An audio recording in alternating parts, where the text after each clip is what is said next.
আজি মই ৰঙালাও মটৰ গাজৰ আলুৰ চব্জি বনাবলৈ লৈছোঁ। এয়া গোটা জিৰা দিছোঁ আৰু পিঁয়াজ কাটি থৈছিলোঁ এয়া দি দিছোঁ।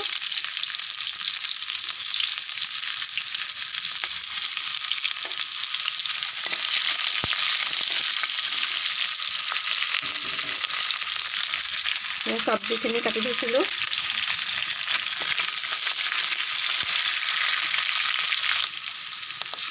ৰঙালাওৰ লগত মটৰ দি বনোৱা চব্জিখন ৰুটিৰ লগতো খাই ভাল লাগে, ভাতৰ লগতো খাই ভাল লাগে। মই বহাই দিছোঁ আৰু দুটাত কেঁচা জলকীয়া দিছোঁ, ফালি দিছোঁ। একেবাৰে চিম্পুলকৈ বনোৱা হয়, একো মছলা নিদিওঁ, কিন্তু খাবলৈও টেষ্টি হয় আৰু ভাতৰ সৈতেও মিলে আৰু ৰুটিৰ সৈতেও এইখন চব্জি খাবলৈ বৰ ভাল হয়, সোৱাদ হয়।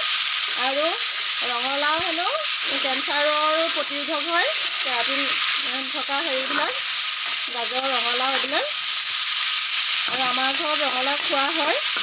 ইয়াত বেঙেনা চেঙেনা দিলে বেছি ভাল লাগে, কিন্তু ল'ৰা ছোৱালীয়ে বেঙেনা দিলে নাখায় কাৰণে মই বেঙেনা নিদিওঁ।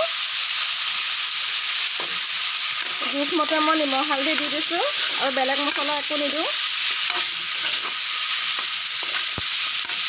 এতিয়া মই অলপ চিমত সিজিবলৈ দিম, গেছটো কমাই দিছোঁ,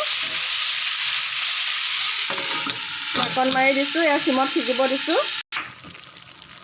ৰঙালাওখিনি অলপ সিজাতে মটৰ দি দিছোঁ। আকৌ এতিয়া অকণ ঢাকনা দি দিম।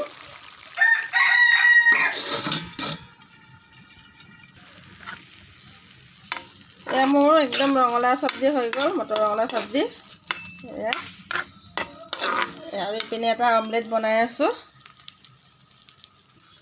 আজি আমি দুপৰীয়া এনেকৈয়ে খাম, একদম ৰঙালাও ভাজি, দালি আৰু অমলেট।